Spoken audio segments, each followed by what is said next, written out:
And I was going to say happy Saturday to you, but this never goes up on a Saturday. So I hope that you are having a good day whenever it is that you are watching this.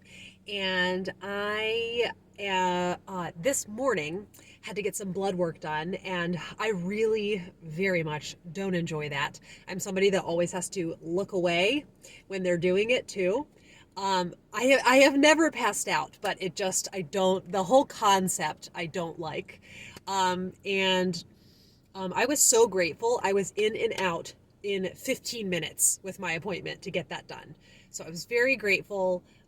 That got done so quickly and is out of the way. I don't have to be worried about it anymore.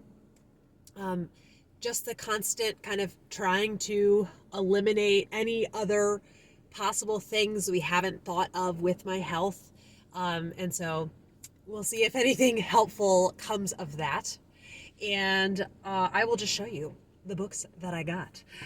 First of all, not books, but if any of you watch I think it was my Victober TBR, yeah, that I had also gotten the World of the Brontes puzzle.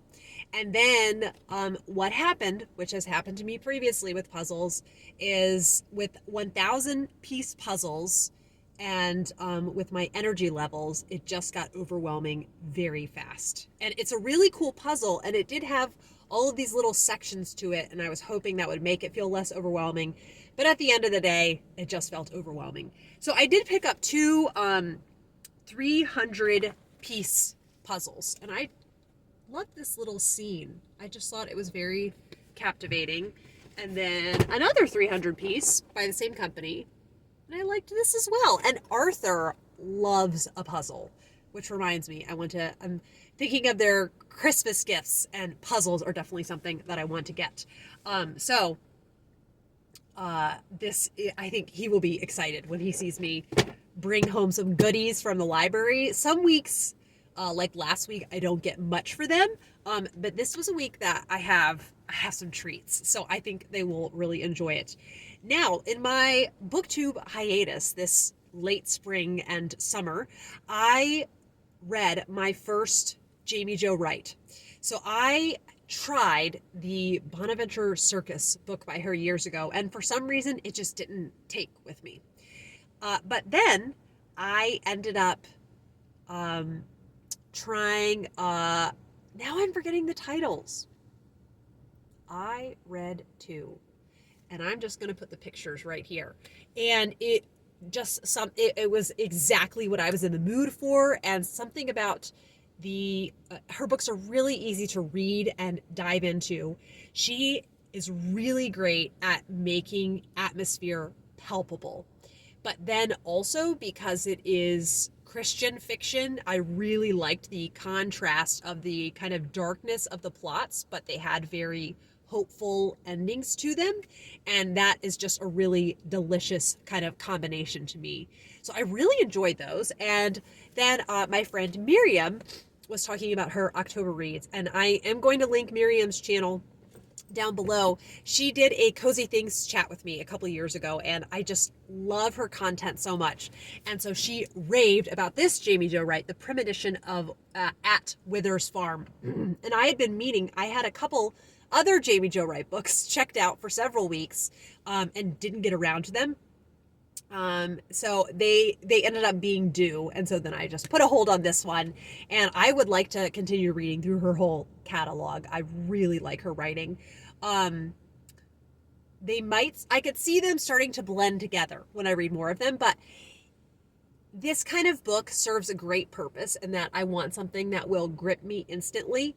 And I'm just hoping I could find some fantasy like that. So more on my quest to find more fantasy that I like later. And then we're continuing on with our Civil War theme of books with the boys. And I had several books ordered, and this one I think Peter's going to find really helpful. And it's Brady's Civil War Journal. And it is just photojournalism of that time period. And I think it will really be very helpful, kind of making it clear more what the time period was like. Then let's see, what else? A few more Civil War ones. Peter has a whole box set of the I Survived books, but he cannot find it. And he's a little bit worried it got left at the hospital at one point, but I don't think it did. But anyhow, in the meantime, he really wanted to look at maps of Gettysburg for his diorama. And so I said, why don't I just order the copy from the library?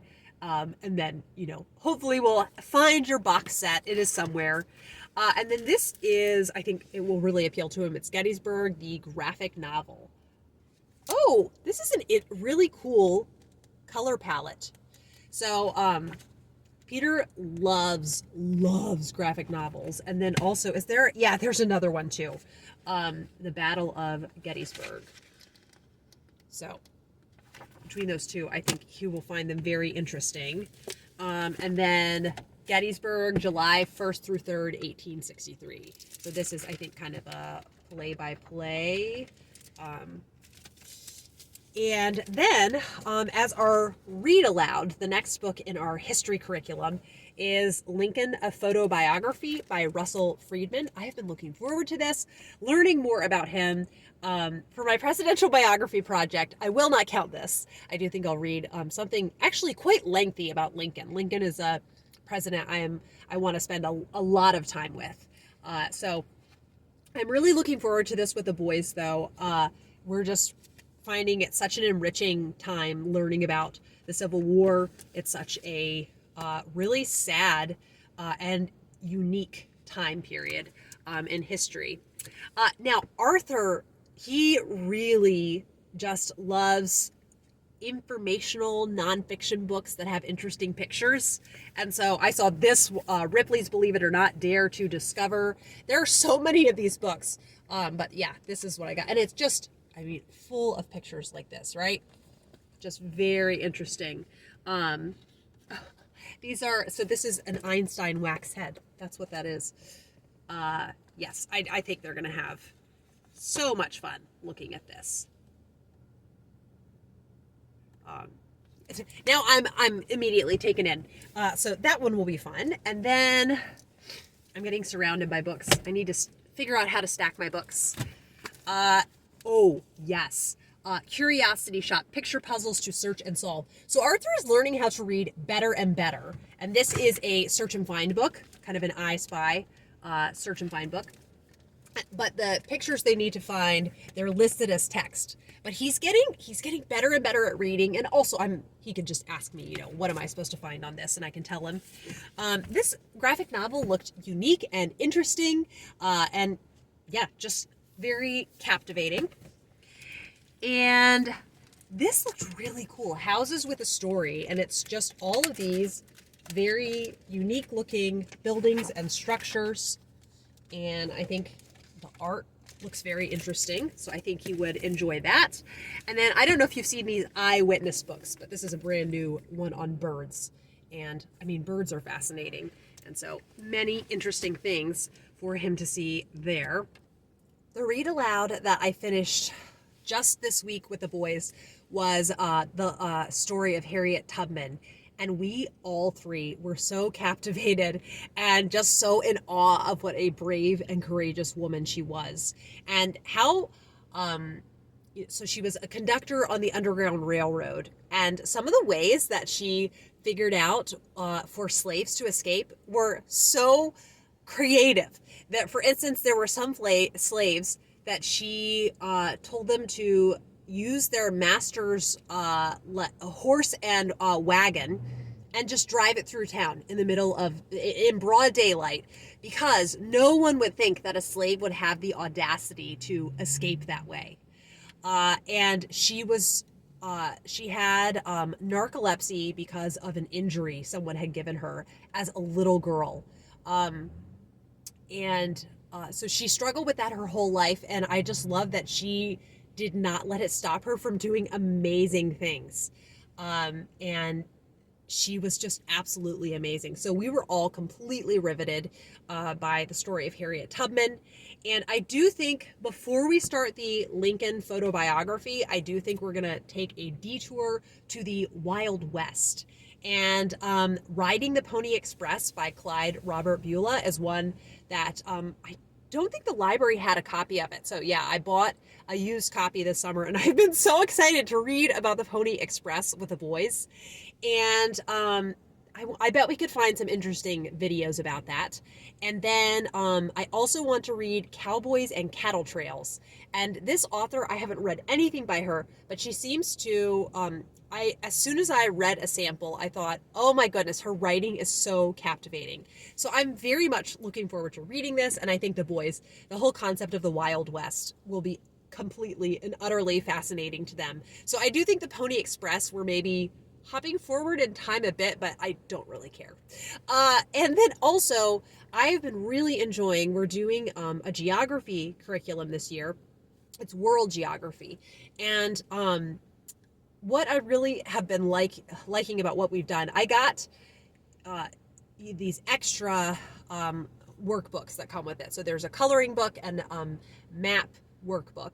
And I thought the boys would be a lot more into those, and they aren't really that into them. So when I am culling down our homeschool supplies eventually, I will make sure to keep those and hand them, to a mom. Maybe girls would like them more. I'm not sure. But there are boys that are very inclined to arts and crafts. So I think it's just my boys. Arthur is a bit more into coloring than Peter is. Anyhow, I've really been loving, we just read the lesson, and then sometimes there is a folktale or a song that goes along with the lesson, but then I will find us a cool YouTube video. There are so many documentaries on YouTube, so I search for the Great Pyramids, and there's about 50 amazing documentaries to choose from. I'm not huge into documentaries. I kind of would like to be more because I am a curious person, but I find that the pacing of them, there's not quite enough human interest, and so the farm documentaries, Victorian farm and Edwardian farm, wartime farm, I love those because they're very much about people. And so maybe more biographical documentaries I would be into. I'm not sure. But the point being, I put on a documentary and those boys are hooked. They just love them. So that's a really fun kind of extra thing for us to do with geography that is like zero work for me. And we just have some very engaging books up ahead of us. And this week I did, today actually, I sat in the library and finished the second half of Charlotte's Web. This book is so beautiful. I cannot get over just how beautiful this book is. It's such a special book. And one of the, not quite the last paragraph, but the writing is stunning. It says, Mr. Zuckerman took fine care of Wilbur all the rest of his days, and the pig was often visited by friends and admirers, for nobody ever forgot the year of his triumph and the miracle of the web. Life in the barn was very good, night and day, winter and summer, spring and fall, dull days and bright days. It was the best place to be, thought Wilbur, this warm, delicious cellar with a garrulous geese, the changing seasons, the heat of the sun, the passage of swallows, the nearness of rats, the sameness of sheep, the love of spiders, the smell of manure, and the glory of everything. And it just has the most delightful, unusual cast of characters. I would have never combined a pig and a spider and a rat, in addition to the other farm animals, but those are the three main ones. And I just love the characterization that he gives to Templeton. It is so fun. And he's so grody.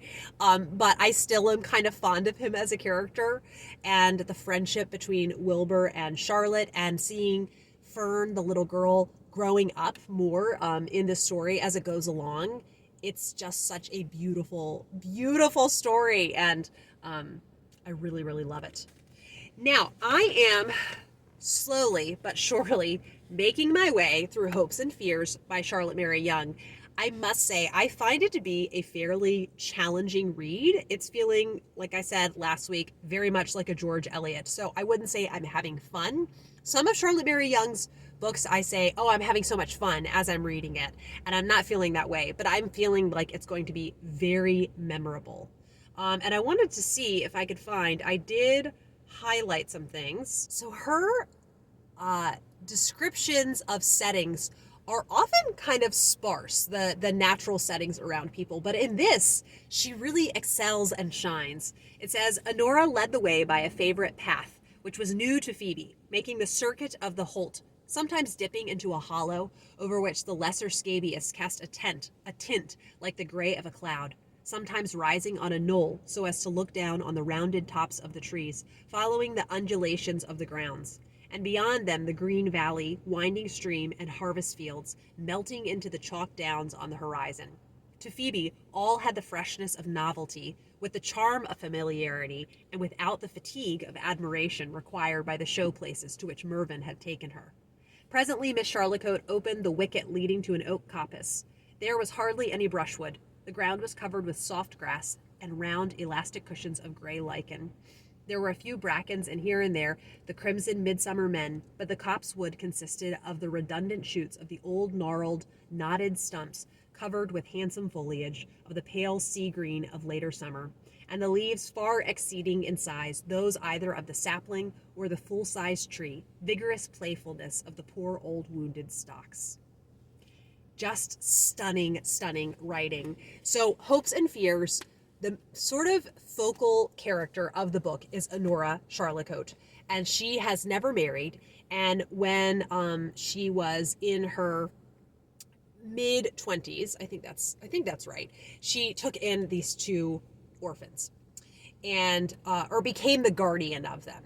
And I don't want to quite give away too much, so she becomes the guardian of them and raises them. And so then the story picks up kind of a decade after, when they are young adults, and you see them kind of parallel with another family. There's two siblings that are close to their age, and so you're following these two families and kind of seeing the repercussions of different ways that these two families, the children in them, have been nurtured and taught. And I find the main character of Honora not all that relatable. She seems a bit too kind of otherworldly, and I don't find her relatable. But I do find that overall, I'm still fairly invested in the story, and I'm enjoying the story. And what I love is that Charlotte Mary Young, her books are relatively quiet.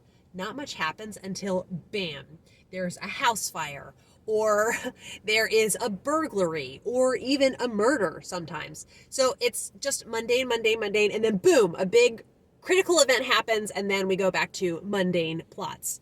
But it's because her writing is so beautiful and stunning, and I love that it feels authentically about characters that are really struggling with things and really growing and changing and evolving, that it keeps me completely captivated.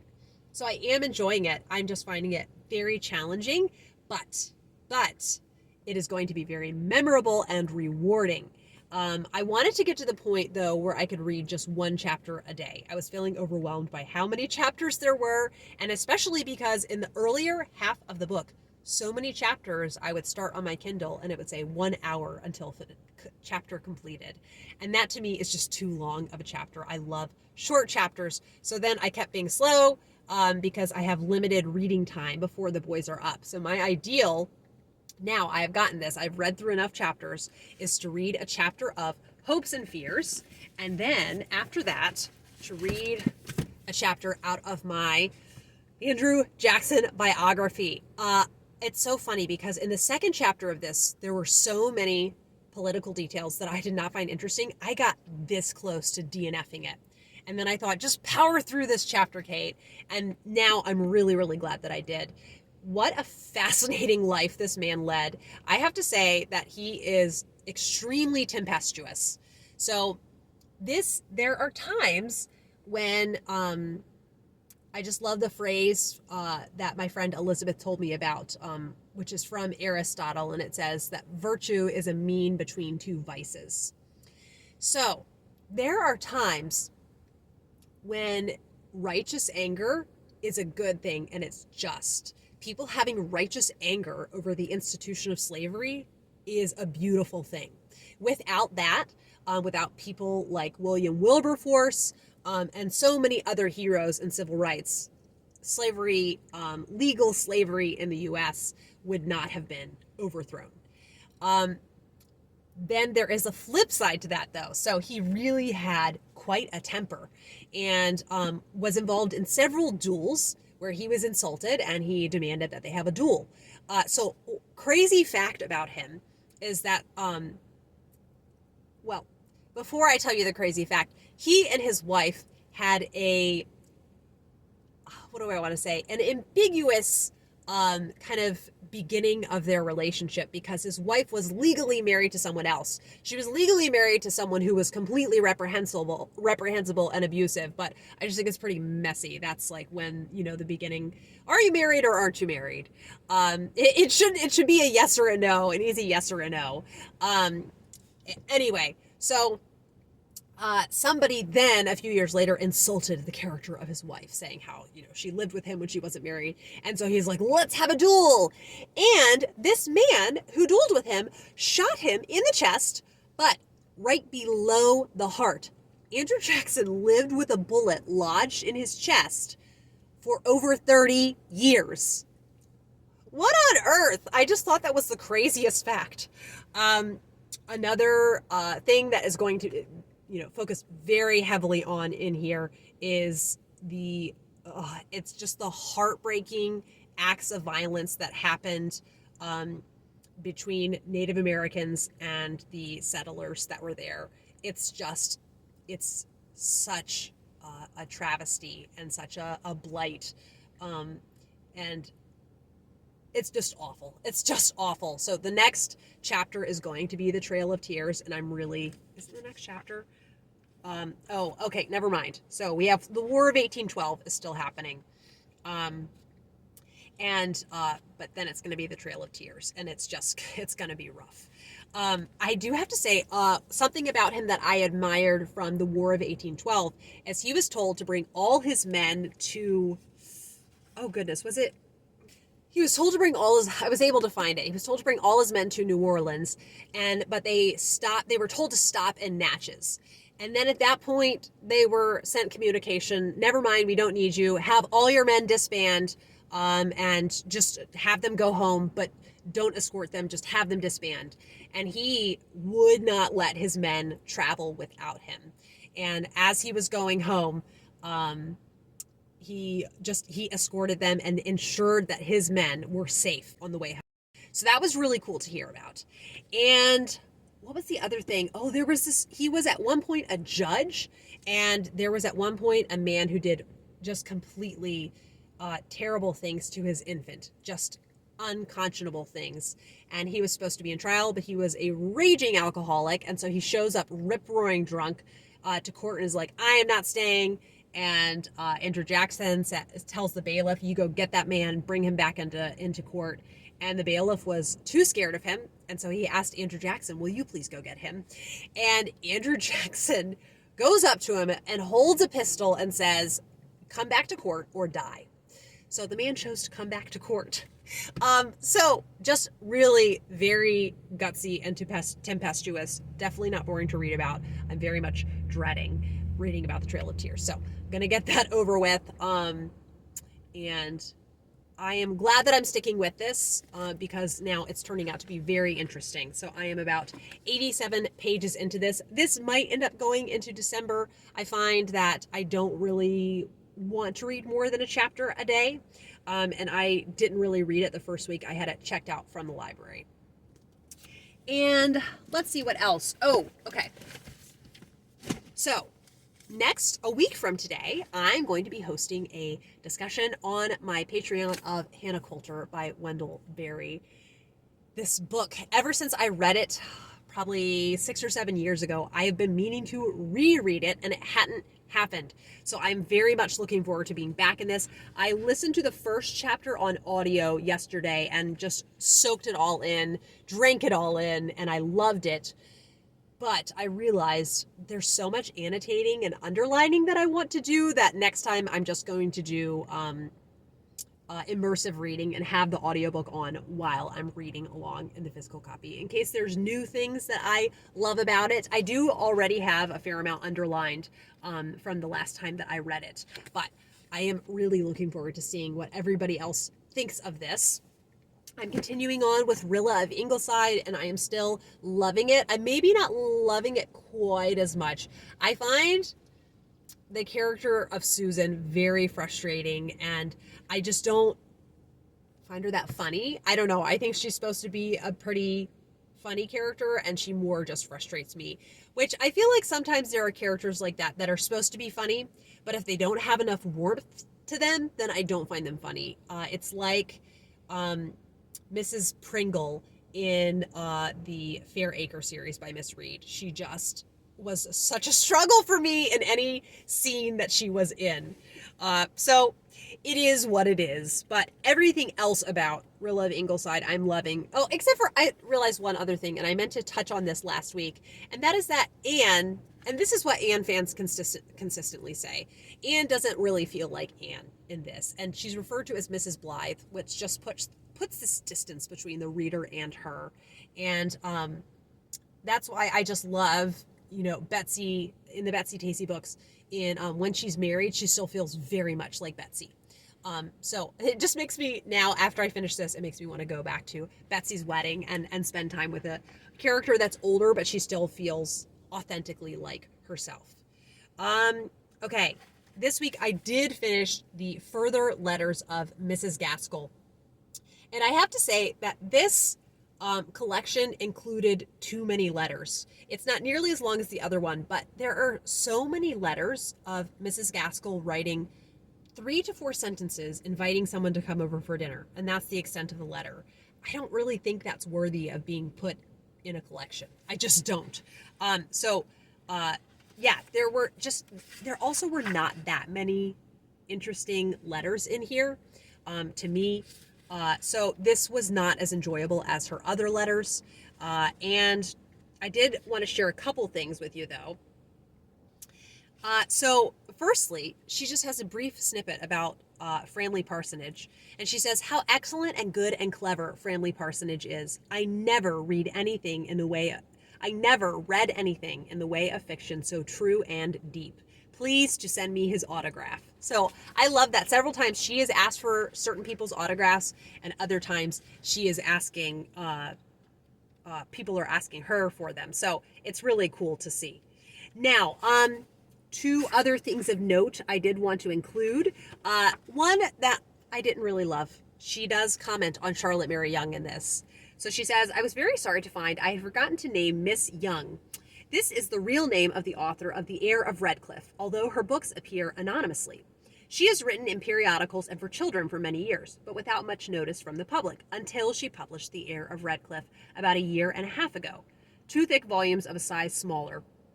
This book had an immense success in England and secured a success for the work she has published since Heart's Ease or The Brother's Wife. I am not sure if these 2 books would be appreciated out of England. They are like delicate miniature paintings of domestic life, with very little event or story beyond the progress of character.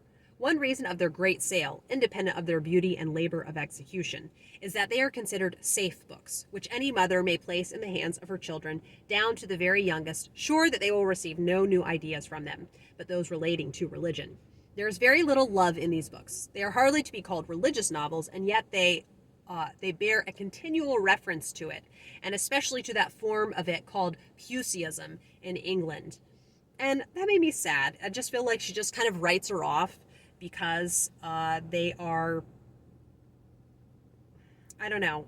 I just think she kind of wrote her off there. So I did not like her remarks on that.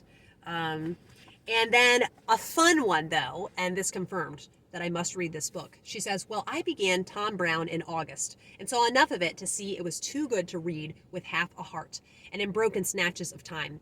Don't you know the feeling of wanting to keep a book or an almond till the very choicest bit of time for enjoying it? Then Mr. Gaskell, very full of Tom, whom he had read right early in the day, lent it unbeknownst to me to an old rugbowen, Adam Fairbairn by name, whose father, a gallant old man, who has worked his way up from being a common blacksmith, took it, my copy, and I was not going to read any other, up into Scotland, and there wickedly lent it to grandsons, and it only came back this week, very dirty and dog-eared, like a highly popular book. And so I never read it, not a bit or a line of it really, till this week, and that is why I have not thanked you sooner. Thank you right heartily now. I dislike putting my feelings into words, because spoken praise of such a book is so poor. But I mean to be the better for it, and thank Mr. Hughes for writing it. And shut him up in a room with a well-barred window till he has written his next, will you? You have fine opportunities, you know. Never mind, Mrs. Hughes. I thought that was so fun, her just raving about Tom Brown's school days. And I also was interested in reading it already when Lionel from As Time Goes By is spotted reading Tom Brown's school days. And I thought that was so fun. All right, lastly, I just want to touch on my frustration with not being able to find fantasy that I can enjoy. So I have DNF'd the Girl of Fire and Thorns trilogy. I got probably 75% of the way through The Girl of Fire and Thorns, and I realized I was completely indifferent to every single character in the book. I found the plot interesting, but I didn't even dislike any of the characters. I just was completely indifferent, and I realized I just don't think they're well-formed characters. I don't think they feel all that human and three-dimensional.